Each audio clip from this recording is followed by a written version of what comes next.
A real quick content warning, we'll be looking at topics such as gender violence, police brutality, fat phobia, and racial discrimination.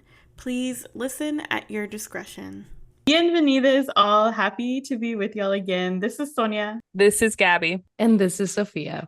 We are Señora Power. And if your reaction a eso es que, check out the episode 1 to catch up on who we are and what we're up to.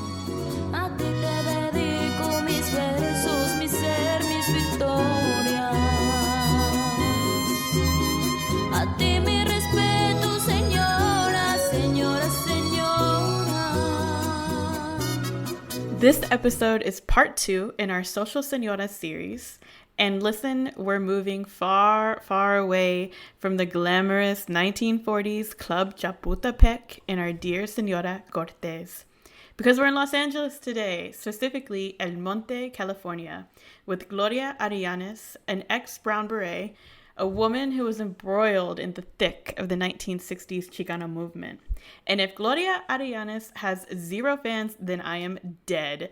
I stan Señora Arellanes. I will fight anyone on this. She's a national treasure.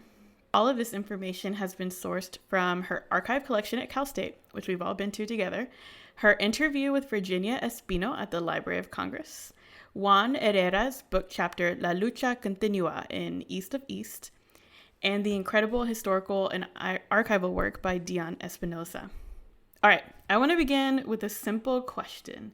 What did y'all know about Señora Arellanes before we began researching her? Follow-up question, was she someone whom we might consider famous within the movement? Yeah, I think I had heard of Señora Arellanes' name before, or Gloria's name before. She had popped up a lot, especially after I moved to LA. So I think maybe in Texas, I hadn't heard too much about her, but after moving to LA, I heard a lot, especially in Chicano circles, Chicano studies circles. Definitely someone who was well known for speaking out on behalf of Chicanas and Chicana rights in an activist way, as opposed to another like very valid way as well, which is something I'd been more familiar with, like writing, art circles, like speaking towards Chicana rights, like artists and writers. Gloria was something kind of more towards activism, using writing, and maybe kind of like bringing together artists, but in a much more like tangible community organizing way, I think. Yeah, I guess my experience with Señora Arellanes' history is different from Gabby's, especially because, I've been in Texas for most of my life. And I know Gloria Arellanes is a name, as a presence in the movement, or I knew Gloria Arellanes is a presence in the movement, a person who did things differently, a radical person. And so more on the margins than some of the other figures that we know, I think. Yeah, no, that's perfect. So from your responses, I would say it's safe to conclude that Gloria Arellanes has been cemented in our cultural, or at least Chicana imaginary, as the face of activism and organizing efforts. But with this episode, I'm going to make the case that Señora Arellanes, her story is one that bridges the social, as in socializing work of Señora Cortez, to the social, as in social justice work of the movement. Okay, so let's get into it.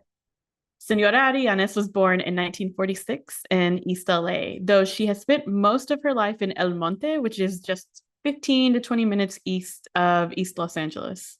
Her father was a first-generation Mexican-American, and her mother was a Tongva Native American, the people's original to the LA basin. Her mother was an important figure in her life for many reasons. First, her mother experienced deeply traumatic discrimination for being Indigenous, and she taught Arellanes how to hide that part of herself, fearing the residential school system that violently assimilated millions of Native Americans across the Americas. At the same time, Arellanes learned from her father that she was a Chicano, which she says in an interview with Espino made her cry and cry. It upset her so much that her identity was not so simply American. You see, Almonte, the city, was an Anglo-dominated municipal for most of her life. It has a place in that larger gold rush story as the end of the Santa Fe Trail, or the final location of the route to California, the route of manifest destiny. And twice, actually, in history, white supremacists have immigrated to El Monte from other states to protect its place in this Anglo history. During Arianes's childhood, the KKK were a very loud, racist community who were angered by the population boom of Mexican Americans who were choosing at the time to stay in El Monte after finding migrant work in the fields. Perhaps both of you might have heard of the El Monte Berry Strike of 1933. It was one of the largest organized labor strikes in Southern California, which I think can also be connected to the concurrent efforts for educational justice. So Mexican Americans in El Monte were fighting at that same time for desegregation for this children. It's a familiar story, isn't it? Both the labor strikes in the field and the education strikes in the schools.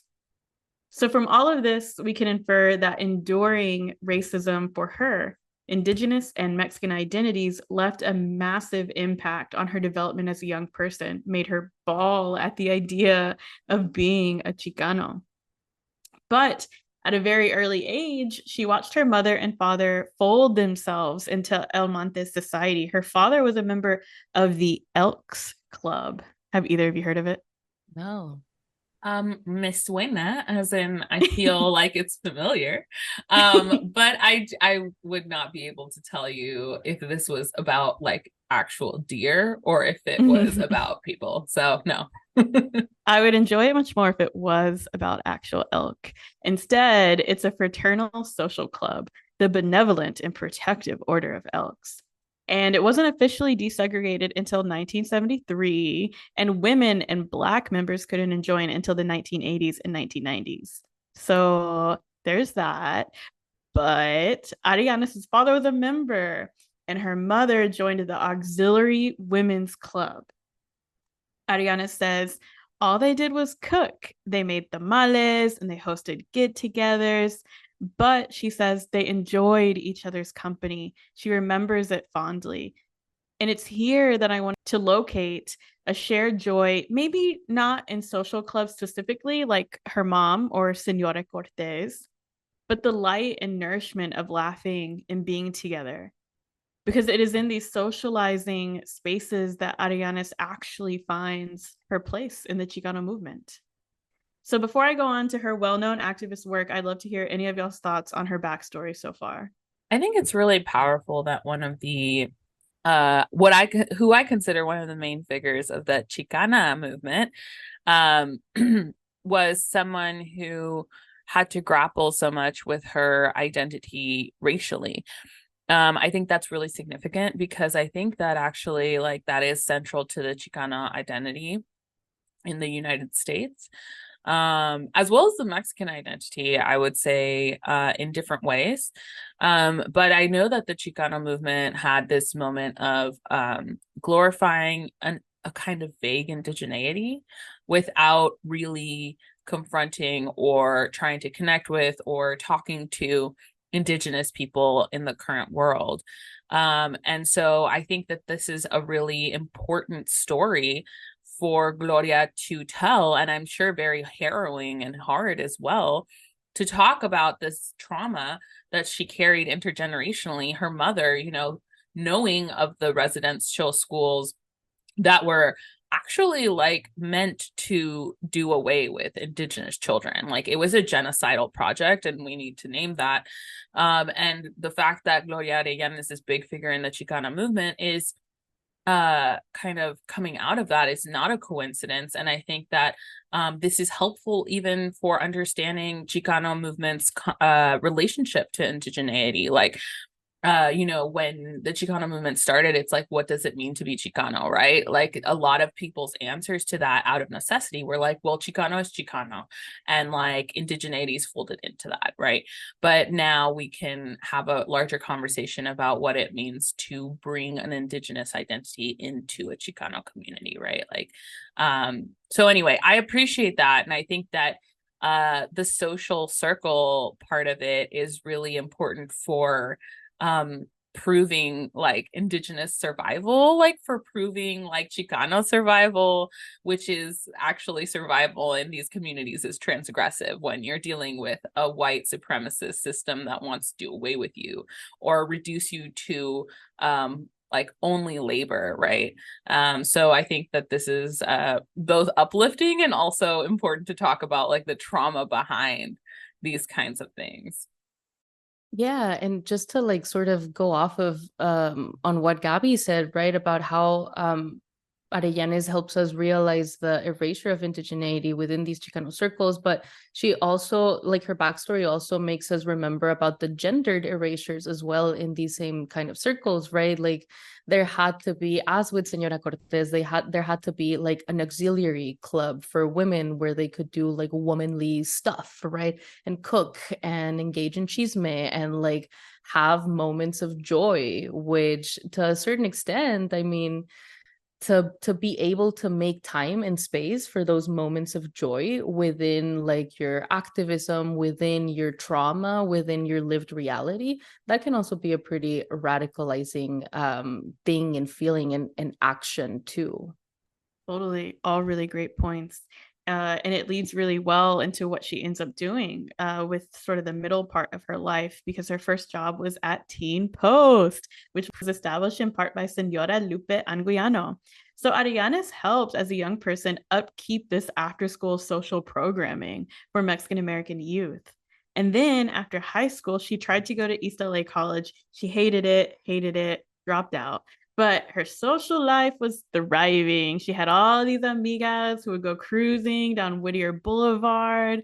And it was there that she started to go to La Piranha, which was a coffee house where young activists would meet to hang out and make plans for their civil rights oriented organizations. It's at La Piranha that Arianes meets David Sanchez, a young man who would become one of the faces of the Chicano movement. He asks her at that time to join Young Citizens for Community Action, which would later become the Brown Berets. And at first she's like, I'm just cruising, like, you know. Which, side note, her and David end up having a very long, very intense relationship that I've understood to be frenemies. But eventually she joins and becomes one of the few Chicana Brown Berets. Okay, for those who don't know, could one of y'all please define the Brown Berets for us? The Brown Berets were a militant organization formed out of California. They were a section of the Chicano movement. Not all of the Chicano nationalists agreed with them.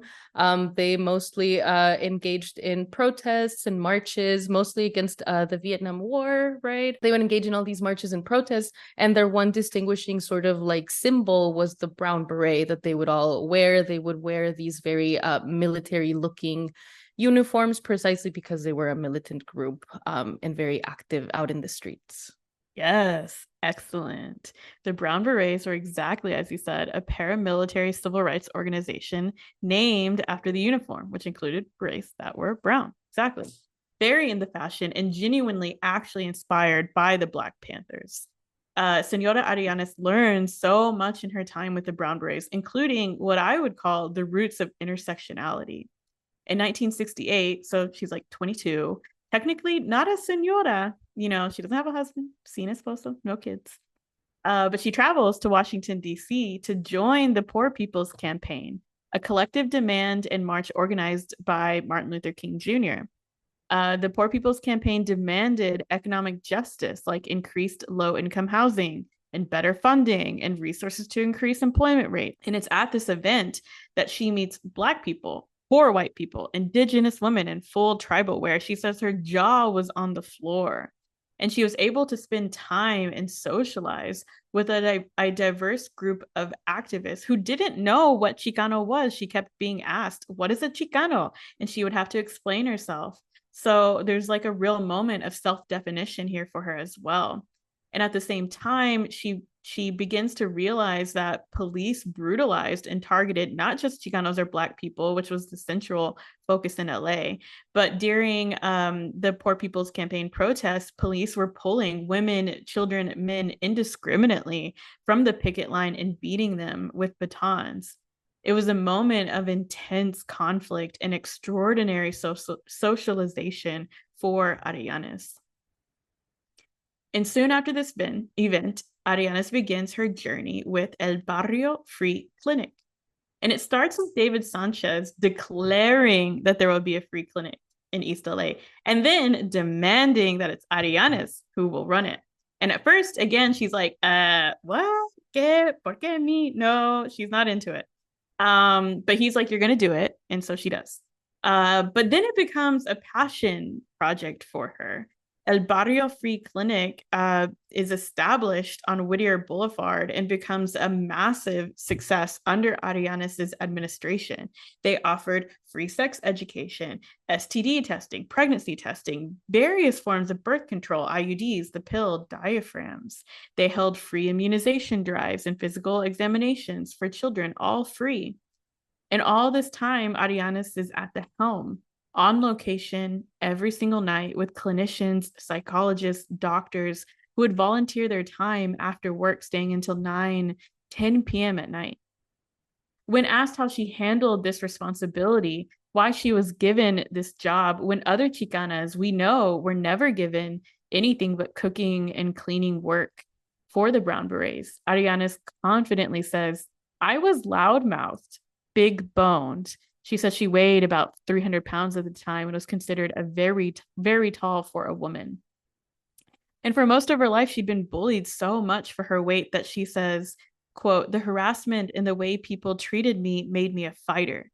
And you just reach a point where I reached a point where I said, if people want to look at all this fat on me and this big body and judge me for that, then I have no use for them. They need to look at what's here and what's here in my heart.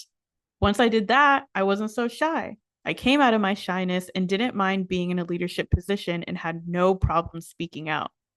That goes back to being the big, scary woman that scared people.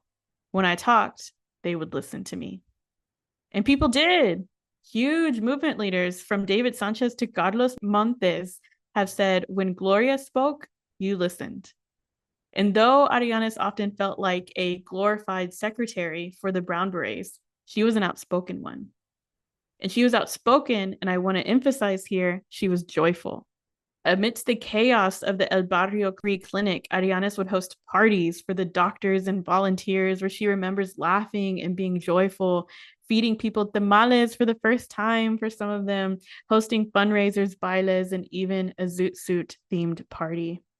So I want to stop here and ask, what do we think about this joy in socializing within community building, about Arellanes' leadership as a Chicana Brown Beret?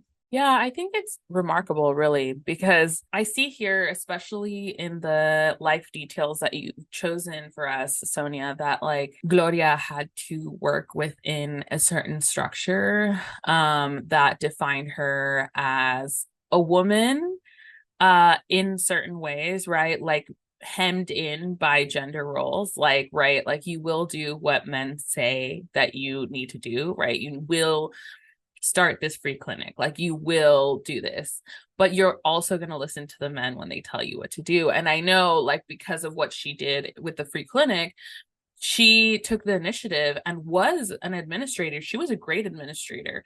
Her work was not recognized necessarily by the men in that movement at the time. She says that, which is why, you know, she later you know, declares like, hey, like none of us Chicanas are being appreciated by, but she took on that role and she made it her own. And I think the social part of it was like bringing people together. Like she herself says, like at first people were like, what is this free clinic? I don't trust it. So in order to get people to come to the resources that the Brown Berets were trying to provide for the community, you have to have a social aspect. Like, you have to say, you can trust us, or I'm your neighbor, or I'm just a regular person, right? And in order to get that to that level, you have to engage in the social aspect of it, especially if you're a woman. I think that engaging in this part of like organizing events, right? Like, or like making a meal and like inviting people to it, selling tamales. This was something people were very familiar with. A lot of our señoras, as we said before, sold tamales very well. And I think that that's actually like, you know, that's community organizing. Actually, like, a lot of community organizing is like, oh hey, like I heard that you need some help, right? Like I heard that you were laid off, or like I heard that you hurt your leg or whatever, right? Like, let me put you in contact with someone who can help you out. Or in Gloria's case, like, let me bring you over to the clinic. Like, let me go to your house. Let me evaluate what you need, right? And I think that none of that's possible without the social aspect of it. I think a lot of times activism is shown to be this like big, like war-like thing, where you stand up on stages and you give really important speeches and you get arrested and you go out on the street and like you fight against police. And sometimes it is that, and that's like really important. But often it's like, let me go and knock on people's house door, right? Like, let me like hang out where the community members are hanging out and talk to them and get to know what their problems are, and empower them to help themselves. And I think that that's what Gloria was doing with her social aspect of like being present in the community, like being a part of the community, and truly figuring out what they needed, which is why something like a free clinic that she was organizing fell apart when she left. And she was like, okay, have fun without me. I'm going to go do my own thing over here and still help the community, and everyone's going to come to me.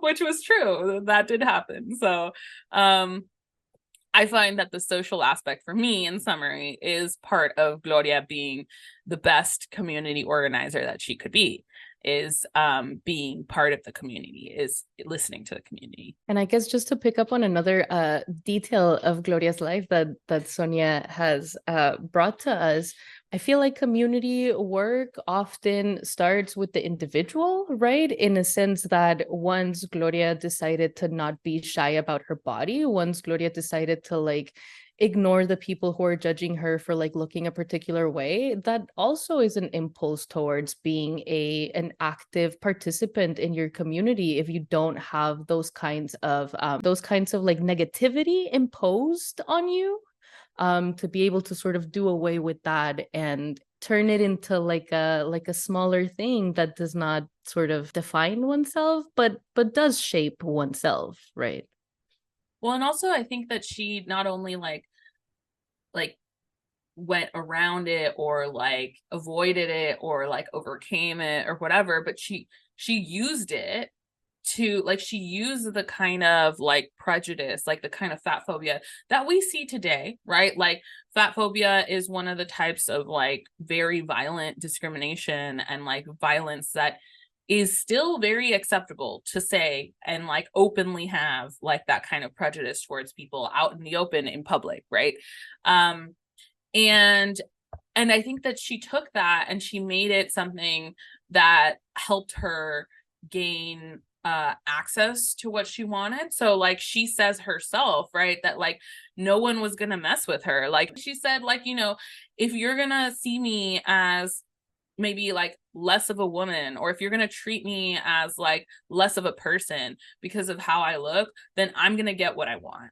And you know, people, she said, like, people were scared of her. And I would say, like, you know, part of that is this like objectification of like women's bodies, that when they are over a certain weight, like it becomes a different kind of objectification where you're like, oh, like, be out of my sight, or you don't deserve certain rights, you don't deserve like certain care, certain love, certain affection. That's very violent. It's very sexist and fat phobic. And I think that she said, like, you know what, fine, like, but I am going to make the kind of space that I want to be in, and I'm going to use your prejudices in order to make a world where I'm doing what I want. And she did that, right? Like, no one wanted to mess with her. But I would argue that it's also because no one wanted to mess with her, because she, like, said, here's my boundary. Like, she placed a boundary and she said, like, I'm going to back my words up with my actions. And she, you know, made sure that she was very, like, essential in this community, because people, like, knew that she would listen to them, because they knew that she would solve their problems, right? So I think this is an interesting intersection of, like, sexism and fat phobia, that Gloria actually managed to make to use to make a space for herself. Yeah, 100%. I agree with all of that. And it's reminding me of something I haven't included yet, but she often called herself a mama bear. And I think because, like, the men weren't willing to mess with her, she would often protect women who were victims of sexual assault. And so they would go to Gloria and they would tell her about it. And she would go up to the men and she would yell at them, and she would yell at David Sanchez. And she would be like, you need to control them, which actually brings us to our final section, because I have to cover her exit, as you brought up, Gabby, from the Brown Berets and her creation of Las Adelitas de Aslan. Going back to El Barrio Clinic, Mel Brown Berets did not participate almost at all in the daily functions of this clinic. She did all of this work with the volunteers that she had and the Chicanas who helped. But Arianes recalls that the Mel Brown Berets started using the clinic for after hours parties. She would come back and find beer bottles hanging around examination rooms. She would find men hanging around when children were getting checked out in their military garb. And in one incident, she remembers a man getting into a fight with another male group who had a gun. And so he fled to the clinic as a hideout. And she was furious. She demanded David Sanchez control the Mel Brown Berets, threatening to leave her role as she was then Minister of Finance and Correspondence and as director of the free clinic. And she threatened to take all the women with her, which is exactly what happens. To quote directly from the resignation letter, she writes, all Brown Beret women have also resigned from further duties in this organization. We have been treated as nothings and not as revolutionary sisters. We have found that the Brown Beret men have oppressed us more than the pig system has. And it was after this resignation that Arianes created Las Adelitas de Aslan, which we can call the burgeoning of Chicana feminism, a collective of Chicanas who came together to create their own boundaries, to fight for themselves, and to gather resources for their community. And it's with this collection of women that she joins the Chicano Moratorium of 1970, 1971, or the anti-Vietnam protests, and the largest series of gatherings of Chicanos of that time. Obviously, the Mel Brown Berets were not happy about Las Adelitas being there, but Arellanes recalls this time as a breath of fresh air, both the moratorium and working with Rosalio Munoz, an important organizer of this anti-war protest. She says he was amazing to work with, really wonderful, laughing all the time, and just super supportive of Chicana's involvement. She remembers feeling a feeling of celebration, of beautiful air of dancers, singers, and festiveness. A feeling which unfortunately was interrupted once again by police violence. Arianes recalls being tear gassed while she was on stage, and it was in this violent moment that Ruben Salazar, a huge Chicano activist at the time, was killed by LAPD. Unfortunately, Las Adelitas dissolves very soon after this, but the impact has reverberated far beyond the organization. I think Arianes herself has left an impact that goes beyond the actual time that she spent as an activist, beyond her work with the Brown Berets and at the clinic, but a clear source of community, resource gathering, of creating spaces for Chicanas to socialize, for people who care about the community to come together and be joyous and laugh together. Afterwards, she goes on to work for El Monte City for about 20 years, and about 16 to 18 of those years were at the sheriff's department. She says this was really difficult work because she still felt a lot of resentment, anger, fear towards policemen, even reminding them quite regularly that she participated in the Chicana blowouts, which they would laugh at and say, yes, we know. And then she would remind them, I probably stood on the opposite side of that picket line and called you a pig. And they were like, yeah, we know.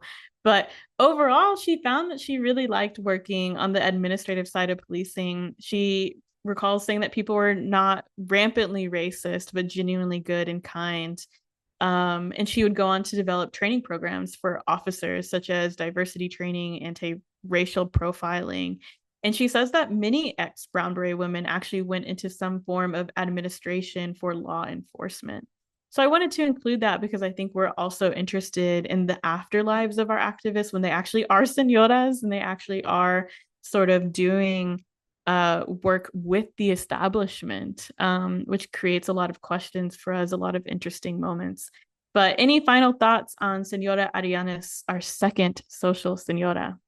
I think it's interesting. I think this is kind of, we've been talking about this a lot amongst ourselves, the idea that actually a good amount of our señoras who were activists or who had very strong feelings about like the racial discrimination their community faced became part of their local police stations or like local sheriff stations. Like they either became consultants for them or administrators, like Gloria was saying in LA, that happened as well. And I think it's worth talking about because seeing the pervasive violence and racism that is the reality with a lot of police, with police like in general, the police violence towards like racialized bodies like cannot be excused.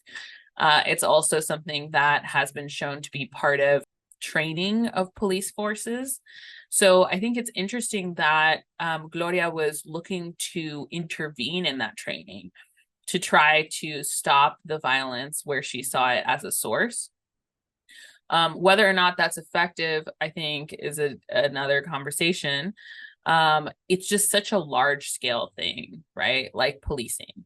And I think that having the conversation about what policing, like the purpose of it is pretty important to understanding whether or not your interventions as an activist inside of policing is going to be effective or not. But I think that a lot of these señoras ending up inside of the policing system, that's definitely, I think, on an individual level, I see it as like, okay, I'm desperate for the violence to stop in my communities. Like, how can I help with that? And I honor that impulse. Yes, I think it's so true. And she said before, like, I didn't think Las Adelitas was much because it only lasted a few months, you know? And then like she recalls in I think an LA Times article that she got interviewed for, like women still come up to me and say, "Oh my God, Las Adelitas was incredible. Like I still think about it." And she's like, "I can't," like she can't believe it. You know, sometimes like the impact that it had beyond the time that it actually was around. But it's so important that I think this bridging work between like Senora Cortez and her mom who were in these auxiliary social clubs, these collective spaces of women that they were forced into as the wives of club members. And then the bridge to these collective spaces of women like Las Adelitas, like the Chicanas who were doing this work, is just so incredible, I think. And it's a really tangible sort of pattern within Chicana political consciousness creating. And I think the other thing that's really interesting too, two notes while y'all are talking, when she joined the sheriff's department, it's because a friend told her to. A friend said, "Hey, you should do this. I'm doing it. You should do it too." So I think there's a way too that like when you have a friend, a woman who signals to you, this is a place that is safe. This is a place that you might be successful, that you might find something here, something, you know, that you find valuable, then that I think opens a lot as well. And then two, she only later realized in her life that like that collective power of gathering women who were considered powerless is the emergence of Chicana feminism as we know it today. She didn't consider herself a feminist for most of her life. She is such a great example, I think, of what Chicana feminists came to be. Like what we know now is what she began to do. So I love her so much. I'm a stan. And I just want to say this is one example of Senora power. I'm excited to dive into the third part of our series on social señoras to discuss between the three of us about some of the similarities and differences between the community building of Senora Cortez and Senora Arellanes. So stick around for that.